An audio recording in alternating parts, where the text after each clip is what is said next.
Hey, I'm Alex Rackle from Board Game Co, and today I'm doing my top 10 most anticipated crowdfunding campaigns that I backed. Which is a longer title than I'd want to go into, but specifically because sometimes I do videos of the most anticipated crowdfunding campaigns that are coming up, other times I do videos around the most anticipated campaigns that I've backed and are waiting to show up, and this is the latter category.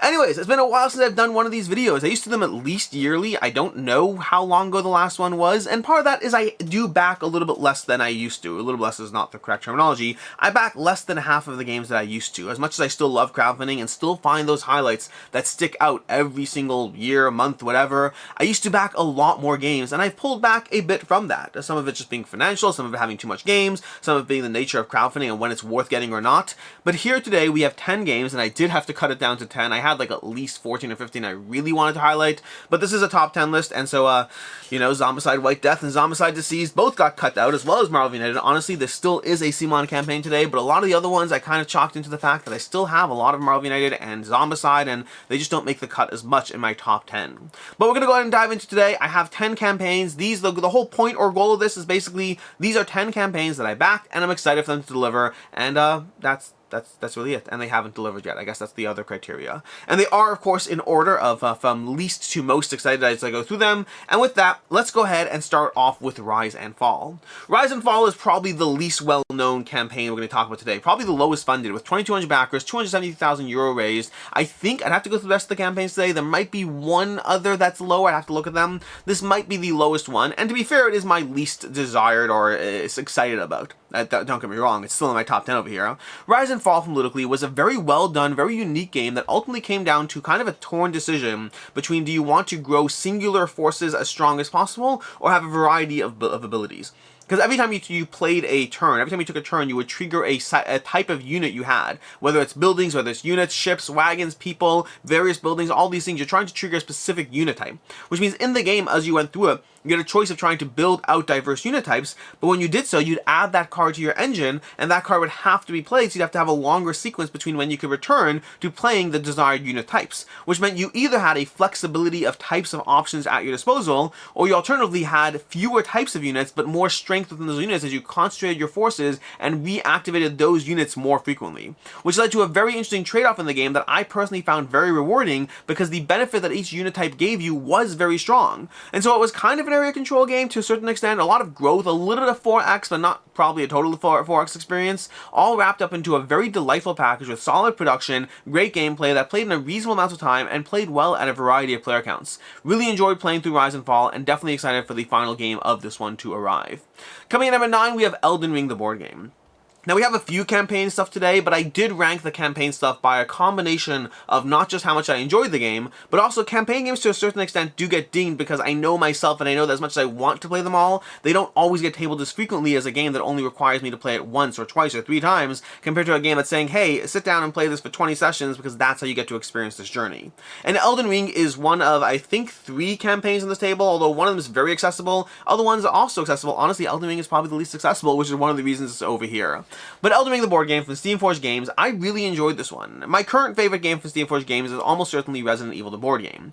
Elden Ring, the board game was possibly in the rankings. I say possibly because I really need to play this game more. I only got a chance to play the original, the main session, along with the boss fights. I had an exploration encounter, I had a boss fight, and that's the experience I had. I got to play this as a prototype. There just wasn't a lot more to dig into, but I did very much enjoy going through this one. I thought it was a very tactical puzzle as far as, especially the boss fights. The exploration, there's kind of a exploration overworld situation in the game, and I've never played Elden Ring, the video game, full transparency there, but playing through the board game, you kind of have an exploration phase where you're wandering around with your characters, exploring, picking things up, trying to be mindful of the timer, and it's all going to be different in terms of the scenarios you play, but again, I only had that one scenario, and then engaging with various fights, which has an interesting mechanism where, if we're playing it cooperatively, you might still be wandering around the board on your turn while I'm engaged in a little mini-fight on an off-board at the same time. So you'll take a turn, move a bit, and then I'll take a turn and swing at somebody on a completely different setting. The way the game handled it was very interesting. But those fights were, to me, the part that I enjoyed the most. The exploration was okay to me. I wasn't overly pulled in by it, at least where it was in the prototype phase, versus the fights I thought were very tactical and very rewarding, particularly the boss fights, which gives you a very hard challenge to go through, and all of that was stuff that I enjoyed without even the benefit of leveling up my characters, meaning I enjoyed the game without yet having the ownership of building up and developing my characters, which I do find generally does add to my gameplay satisfaction. The flip side of it is playing through a campaign game also adds the mental hurdles of will you get tabled, how often, are you good enough to pull off the shelf compared to any other game, especially other campaign games, and that's where Elden Ring is in this slightly lower spot because I am both very excited to play it. The production I'm sure will be great because, you know, Steamforged games, they generally have solid production as far as their miniatures, their components and all that. The art I wasn't bothered by too much. I find art in general in video games adaptations are always case by case as to whether I like it, don't like it, or in the middle. I'd say Elden Ring was in the middle, but I definitely enjoyed the tactical gameplay. That was the main charm of the game, trying to figure out how to avoid as much damage as possible through the tactical grid maneuvering. I'd say it felt similar to Too Many Bones in that concept. You're operating on a small grid in theory, but a small grid with a lot of room and a lot of agency to try to have the best possible gameplay decisions along the way as you manage your cards and your deck. I really enjoyed this one. Can't wait to play this one again when they have the final game for it. So that's going to be Elden Ring is my number 9. My number 8 is Quodd Heroes, and this is such a good game. It's a weird one. Quodd Heroes has always been a weird one for me because it's one of those games that whenever I play it, I cannot stop raving about how much fun I have playing Quodd Heroes. I love the first edition. I had a chance to play the prototype second edition. I love that too. I'm looking forward to the solo mode and little solo puzzle book they have as well. This is one of those games that I love it every single time I play it. Whenever I table it, I'm like, this is why I love this game so much, but I do find it's not one that hits the table a lot, which is why it's ranked a little low here. It's the combination of my sheer love and adoration for the cuteness, the charm, the sheer amount of abilities, the variable gameplay, the fact that you're trying to engage in a degree of programming, which is a mechanic I like, and all of that is weighed up against the fact that ultimately, for whatever reason, it doesn't hit the table often. And I do take that into account when I'm trying to gauge how excited I am about any single game. That's just why campaign games do get hit a little bit, because I know the obligation they represent even as I enjoy them. But Quodd Heroes, it's amazing. The whole point of it is you have these little quads, and as you tumble quads, you're triggering different actions, which means you're trying to think through not just the action you want to take in the moment, but how you're going to set yourself up for a sequence of actions, all while being mindful of the specific scenario you're engaging in, which can be anything from race to capture the flag to who knows what, while also trying to be mindful of the various tons of abilities you have, from the various items or pets or things you'll have, from the board situations and spaces, from the way different terrain elements interact with you. It's all going to have different things, from portals to trampolines to various items that will shoot you across the board, being mindful of the water, how it's going to turn and push you along the streams. I thought this was such a fun game. I really enjoyed the first edition and the second edition prototype, and and the second edition has pre-painted miniatures, I believe. Overall, this is an incredibly satisfying experience. I'm looking forward to this solo booklet because I wonder if that'll help get the rules a bit more ingrained and be able to dive into it a little faster, and then cement it in my mind as a game that I am more easily able to pull out and table. But it's cute, it's charming, got powers and abilities, variable gameplay, all the things I like in a game. Now I just need to make sure that I table it more.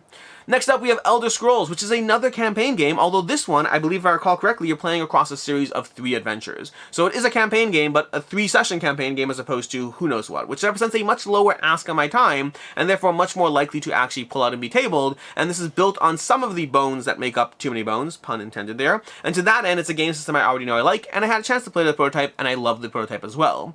This game is basically taking place in the world of the Elder Scrolls. I've played Elder Scrolls Oblivion or Skyrim, whatever it is, way back. I played 4th edition Oblivion, I guess, and I played Skyrim, but I'm not like one of those players who has like hundreds and hundreds of hours in my belt. I've definitely given it my share of hours.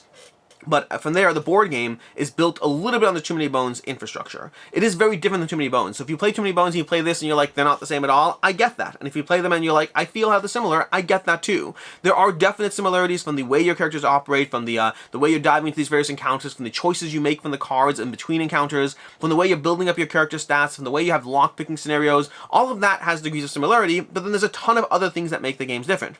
But ultimately, you are operating with these characters who have their own way of growing in the game. And it represents a wider degree of growth as far as the sheer scope and scale of the various attributes or classes or tech trees you can build up around your character. The spell lines, the equipment, the gear, all these things. There's so many ways to build and develop your character in the game that will all give you different edges in combat. This coming from Chip Theory Games, who historically games like this have been very well received. I mean, Burn Cycle is very well rated. Cloudspire is incredibly well rated. Hoplomach is well rated. Too Many Bones well rated. A suite of well rated, well appreciated games. And again, having played this one, the overall opinion I'd give of this versus Too Many Bones is I think this is a little easier to teach, a little easier to table, and I think I appreciate the character depth of an individual character in Too Many Bones a bit more, which ultimately for me means there's room for both in my collection. There's room for enjoyment of both of these unique games that are going to give you a ton of tactical depth as you figure things out. I will say I enjoyed the tactical grid on this one more. That felt like there's more room for maneuvering compared to the 4x4 grid you'll have in Too Many Bones. So overall, a great game built on a great system, a game that I've had a chance to play and really enjoyed, and I'm just waiting for the final game game to see exactly where this one fares for me. That's the Elder Scrolls Oblivion, or Elder Scrolls Betrayal of a Second Era. Next up, we have S.T.A.L.K.E.R. the board game. Another campaign game, but another campaign game that gives you an accessible campaign that, again, I believe you play through a series of 3 missions, if I recall correctly, but again, I played the prototype, so I don't know exactly where it is. But S.T.A.L.K.E.R. the board game from Awakened Realms is an interesting one, and honestly, I am a little surprised I put this higher than Elder Scrolls. Probably because Elder Scrolls is competing with too many bones. That's most likely the reason I put it a little higher, but then again, Elder Scrolls is very solid. I might do an asterisk on those last two. But anyway, S.T.A.L.K.E.R. over here, S.T.A.L.K.E.R. the board game, it was fascinating to me in terms of how much I enjoyed this, considering I had no interest in this game. Whenever a company that I generally like what they put out comes with a new game, it's always interesting to me to see which ones pull me in. You know, there are companies like, Orange Nebula, from Ivy Games, from CMON, from Awakened Realms. There are many companies that put out Chip Theory games, that put out games that I know that I generally enjoy and follow their things, and sometimes certain campaigns pull me in more than others.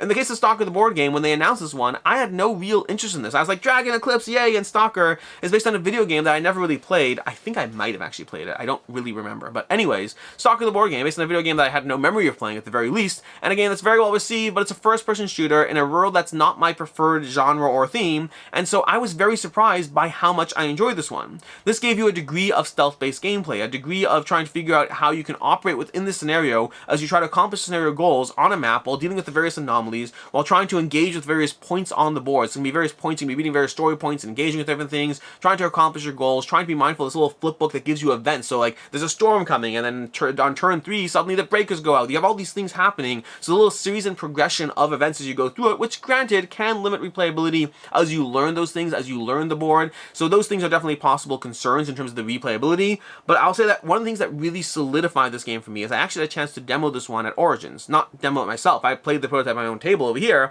but then I took it to Origins and demoed it on behalf of GameFound and Awakened Realms. And also, disclaimer, I do work for GameFound. Please take that into account as we go through this video. But I had a chance to demo this game at Origins, and one of the things I thought was fascinating is the sheer variety of approaches people took to that first scenario. Because there were 2 scenarios in the prototype, and the first scenario, I saw like different groups engage with it, like 17, that's an exaggeration, like 8 different ways as far as how they approached it, the different options and choices you can make, where I pursued it in what I thought was the obvious way to deal with it, and obvious, not really obvious, but I thought I pursued a reasonable pathway, and the sheer variety of ways people did approach it, just watching that play out, really enhanced my enjoyment of the game. But ultimately, you're dealing with a degree of stealth mechanics, you're dealing with interesting and unique shooting mechanics as far as how you engage with the enemy, when you go that risk-reward of going for a headshot, going for a body shot, when and how you make noise and how you use that to your advantage. I know there was a lot of concern around the noise management and noise tokens. I believe GameFound or Awakened Realms has had some notes in the updates as far as things they've changed to address those concerns. I don't know enough about those. I just know that it wasn't that much of an issue for me actually playing it, so I'm curious to see how the final game will play out. But ultimately, really enjoyed S.T.A.L.K.E.R. Surprised how much I enjoy this. The shorter campaign definitely feeds into my willingness to put this where it is, because again, a campaign that wants me to play 10, 15, 20, 30 games, I know is hard to table compared to like, hey, we'll play S.T.A.L.K.E.R. 3 times over the next, week and a half and call that a campaign. That, as well as the fact that you can play it solo too, gives it a lot of variability to my interest and enjoyment of the game. Coming out at number 5, we have Unconscious Mind. From Fantasia Games, this is going to be one of a few Euros we have coming up over here, but Unconscious Mind is going to be 12,000. Oh, and I thought Quodd Heroes was the only one, and I mentioned there's one game that might not be as high. Nope, Quodd Heroes, 284,000 versus Rise and Fall. Quodd Heroes was the other one, so they're about similar as far as where they ended up. I think Rise and Fall is actually higher than Quodd Heroes. Small random point of something I mentioned earlier. Unconscious Mind, 12,000 backers, $1 million euro raised. Unconscious Mind from Fantasia Games was, to me, better than Endless Winter, and I hate that kind of thing in general, by the way. I'm not a fan of the idea that everything a company puts out is always the best thing. And it's like, they know the next time they come out with a game, it's the new best thing. It's the new best thing. I hate when it's, especially if I like something, because I liked Endless Winter a lot, and I hype Endless Winter a lot. And so for me to go into Unconscious Mind and be like, and it's even better than that game I loved, I don't love that, because it just makes me feel like I'm always just shouting out the newest, greatest thing. Unfortunately, I don't do that with all companies or all the time. It is case by case, and ultimately Unconscious Mind was a great game. I thought it was really, really cleverly designed as far as the worker placement, the competitive worker placement, the little board you're dealing with, the way you build up your tableau so that as you place things out, as you play through the game, you're building up your own little loop and making it more powerful, all while trying to solve patience and deal with everything going on there. This game was incredibly well done as far as the sheer enjoyment it gave me from cascading and interlocking benefits. I'd say that it felt similar to some of the things that made Endless Winter great, but it felt more cohesive. One of my complaints against Endless Winter was the whole thing kind of works, and it's a really enjoyable experience, but it also feels a little bit like multiple disparate parts parts, and they still have that feeling even though they work. Unconscious Mind had all the good things I like about it in this winter, but it felt more connected, it felt more cohesive, and as a theme, it's a very unique theme as well. Not, I mean, Endless Winter is fairly unique as well, but I really enjoyed Unconscious Mind, and I'm excited to get this one to the table again, excited to have this one show up, and to deal with the way you build out your board, and the way you augment your little, like, you have this little worker placement puzzle over here, going for various cards, you have your own private board that you're trying to, where's my private board over here, no, your private board somewhere, this is your private board over here, that you're trying to get that to get, like, you know, to build up the things that trigger every single round, and so you're constantly building up your tableau while trying to gather tokens, while trying to be mindful of the main board where Freud's moving around as well. There's so many things to consider in this game. Very much looking forward to this one. That's going to be Unconscious Mind, my number 5. My number 4 is another Euro, which I think Unconscious Mind is a better game, but accessibility is a trend that we've talked about as we go through this video, where games that I think are easier to table, more likely to get tabled, do get bonus points even if the gameplay is not necessarily as good, and Creature Caravan falls into that category. I think Unconscious Mind gave me a much more satisfying experience as far as the sheer gameplay, what it does, but Creature Caravans was so easy to table, while also being so satisfying, that this is another one that is very high up for me. Creature Caravans from Red Raven Games, the people behind Sleeping Gods and Above and Below. Creature Caravans is one that was a campaign that I think is a game that's going to be a bit more of a sleeper hit, because this game basically gives you some of the gameplay that if you've played Near and Far, I think it's Near and Far, because they have different games that have different similar names, but I think Near and Far, this one felt to me like Near and Far if they took the best parts of Near and Far, made it faster, better, and more streamlined, and that's what you get with Creature Caravan. And I enjoyed Near and Far, but I did think it was slightly longer. Creature Caravan, to be very clear, is not Near and Far. If you've played the two games, you might think they're very different, which I think is fair, but the general feeling I got from the games was definitely similar. In Creature Caravans, you're collecting a bunch of cards. You're trying to get a better and better combination of cards as far as how they're all going to operate as you move along the board, trying to be mindful of where you rest and the abilities you're going along the way. The biggest thing about this game is that card tableau that you're building. I generally enjoy games like that. I enjoy games that give you a set of rules that operate with however the set of rules operate, but then a constantly variable set of how the game will actually play based on how all these things combine. And those cards you gather definitely represent a puzzle that's going to be incredibly satisfying. This is a game I sat down to demo at PAX Unplugged, and my goal was to play a round or two, and it ended up becoming easily my favorite game of the convention. I ended up finishing the entire game. I was like, can we just keep playing and finish the game? It was such a satisfying, enjoyable experience that I'm really looking forward to the final version of this game showing up so I can continue to table, because again, I think it's easy to table, fast playing, easy to teach, and overall a very satisfying experience that is going to be highly variable because of the sheer amount of card combinations you have and the way you're trying to optimize through playing your best puzzle. It kind of had a little hint of Everdell in the feeling that the game gave you, because you do have a limited number of cards you can put in your tableau. And so as the game starts, you're kind of focusing on how can I get as many cards out, because it feels challenging. You only have a certain number of rounds to play through. Can you get all those cards out? But the more you play, the more you realize you actually can get those cards out, and now it's about the perfect combination of cards as opposed to simply getting things out. And that tenses, that push and pull was incredibly satisfying. That's going to be Creature Caravans. Very much looking forward to tabling this game again. My number 3 is going to be Cyclades Legendary Edition. Now, in general, with any game that I kind of already have, I wasn't sure exactly where to place them. So, for example, the reason Zombicide White Death, Marvel United, and Zombicide Deceased all didn't make it. Usually I find Simon generally has a bunch of campaigns in my most anticipated. The reason those didn't make it is because at the end of the day, I have Zombicide, I have Marvel Zombies, I have Zombicide Black Plague, I have Marvel United, I have other games in the system, so you see, yes, I am excited about more content, but at the end of the day, it is what it is. But Cyclades is a game that I enjoy so much, and not only do I enjoy so much though, this version of the game felt like they really took all the best parts of the original games, from the expansions, from the base game, they took the best parts out of it and built a single game that really worked well. Like sometimes when a game comes out with a newly imagined re-version of a game, I find sometimes I play that game and I'm like, the original's better, or something about it, the original's better, and granted, I still think the original art is better. I like the art here, I like the original art better though, but the way the game handled itself, forget for a second the art or the production itself, but the way the game handled the actual rules combinations from the base game to the expansion really felt like the best version of Cyclades that was out there, to the point that I've actually had a harder time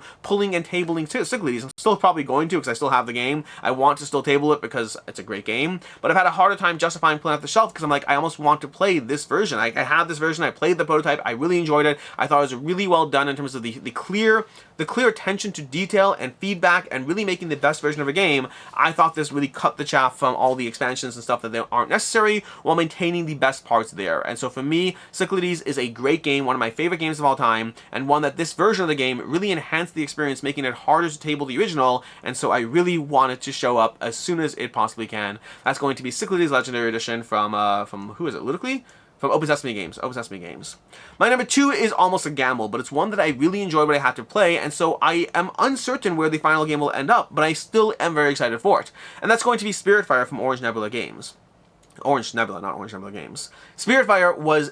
It built on the things that I enjoy about Orange Nebula, which is primarily that sense of puzzle. I love Vindication. I love Unsettled, and both those games operate on the idea that here are a bunch of powers and abilities. How can you optimize towards your points in Vindication, towards a combined sense of survival in Unsettled? How can you optimize using these just disparate elements and bring them together to find your unique pathway forward to that puzzle? And Spiritfire attempts to take that and build it into a living, ongoing game that goes forever, which is something I'm hesitant about. That concept is always something I'm hesitant about. Why am I playing it? To keep playing it. I mean, that works in video games. I haven't found that it works as much in board games. Mythwind was interesting. I played through Mythwind. I've actually enjoyed the final game more than the prototype. I still owe you a review on the final game, but it's still one that for me, Mythwind, ultimately the puzzle I don't find satisfying enough. Where I'm optimistic about Spiritfire, and optimistic does not mean certain, is that I enjoy the puzzle enough that I think that the process of exploring and building and exploring and building, I might enjoy that more, especially if you combine it with short-term goals along the way, which those things are present. So there is a sense of discovery, there's a sense of moving forward. This is kind of like an MMORPG experience where you're never truly finished, but there is an arc and goals and progress and building yourself up, all while operating within a Euro-based system. It's a card-based game where you're going to be building and adding cards, finding card packs, opening them, unlocking them, and building out the best combination of, well, your deck, your tools, to be able to handle whatever the game throws at you, which is going to be variable. You're going to be dealing with different challenges in the book that are going to give you different sets of what you're trying to do and how you want to build or adjust your deck to deal with it. And now again, this is a game where it's still very much a concept, where I did get to experience and play this, but I only got to experience and play the concepts at play and not the full combined element of what is the full package of Spiritfire. And so there's definitely a degree of optimism here, but there's optimism that's also backed up by how much I enjoy Vindication and Unsettled as some of my favorite. I mean, Vindication was my number 1 game of all time. Unsettled was in my top 20. They're both fantastic games, and I'm looking forward to the final thing that Spiritfire becomes in this mostly solo but also cooperative game that, yeah, it's Spiritfire. I'm intrigued, I'm interested, I acknowledge the degree of gamble. It is entirely possible this is a game that shows up, and I'm like, you know what, I like a lot of what it's doing, but it's still not a game that's for me. It's still not a game that I keep. That is absolutely possible. There is a higher sense of gamble because of the higher sense of unknown, but that's also something that works for them. It works for them and against them. Whenever people have something unfamiliar, there's more risk as to the perception of the backer, of you, of me, of trying to decide, will this thing that isn't as familiar work for us? That works against it in the sense of lack of confidence, but it works for it when it's actually on your table if it does work for you, because it means that if it does work for you, it now stands out in a crowd. It's now different, it's unfamiliar, so it works for or against it, and we'll see where Spiritfire ends up, but my anticipation is definitely at number 2. And then my number 1 almost feels unfair, and it feels unfair because this is basically an expansion and more content, which I just made a point of saying isn't as present, and this one's going to be Cthulhu Death May Die, Fear of the Unknown. And that is what it is. Despite all the other things that I've ignored because they're expansions or additional content, Cthulhu Death May Die is a game system that I enjoy so much that I've played through almost all, if not all of the content I have. I think I've played through every single character. I think I've played through every single scenario except for the final, the final one with the giant Cthulhu. Never did that. I have played through so much of this game. I enjoy this game so much. It is such a satisfying experience. I think Cthulhu Death May Die, Fear of the Unknown is a game system that I've enjoyed immensely. It's a game system that I have loved every single scenario or episode of so many of the characters, the variety of monsters, and Cthulhu Death May Die, Fear of the Unknown is not just more content, there is more to the game. They add more elements to the game. They add more monsters. They add these additional levels of relics. There's additional monster boards so you can mix up monster variety in the scenarios. They have these fascinating elder gods that are part of these stretch goals they had as far as the sheer variety of what they offer. I love the game system, and more content for this game is it's absolutely something I want, but the additional way they mixed up the way the existing content is, that relic system feels so rewarding. It gives you an additional way to feel powerful, tempered by the fact that there's now more monsters in the game that you have to deal with that are going to be challenging in their own right. This is a game system that I thoroughly enjoy, a game system I cannot wait to dive back into, and a game system that, I mean, this was my number 2 game of all time, and it's one of those games that, the way I put it when I was doing my top 100 games, is Vindication is my number 1 game of all time across the board. Cthulhu Death May Die has had scenarios, individual scenarios that were my best game of all time in theory, but as a full package, there are some hit or misses. Some scenarios are excellent, some scenarios are just good. As a full package, it got demoted to my number 2 game of all time, but the sheer level of experiences I've had from this game are so good that I cannot wait for more content on this game. That's going to be Cthulhu Death May Die, Fear of the Unknown, one of my favorite games, and that is basically a wrap on our top 10 most anticipated crowdfunding campaigns that I backed across the past years. Let me know in the comments down below what you're missing, or what you're not what you're missing, sorry, what you're looking forward to, and or whether you think there's something I'm missing. The reality is sometimes, like Cyclades, for whatever reason, Cyclades was a late game addition, it bumped something else out, because I forgot that I backed that, I went through my backing, and I just missed it. I didn't see it as I was scrolling through my things. And so there are games that I might have missed or forgotten about how much I enjoyed, there's things that I could be excited about. If you think there's that one game that I was excited about and it's not here, let me know in the comments down below, and I'll tell you either why it wasn't here, or that I missed it and it should be on this list.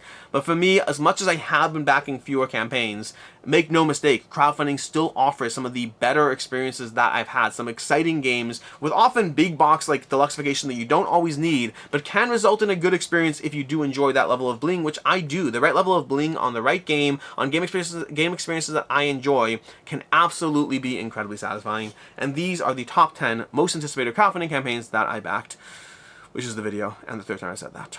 In any case, until next time, I'm Alex Radcliffe from Board Game Co. I hope you enjoyed this video, and as always, I hope you have a good one.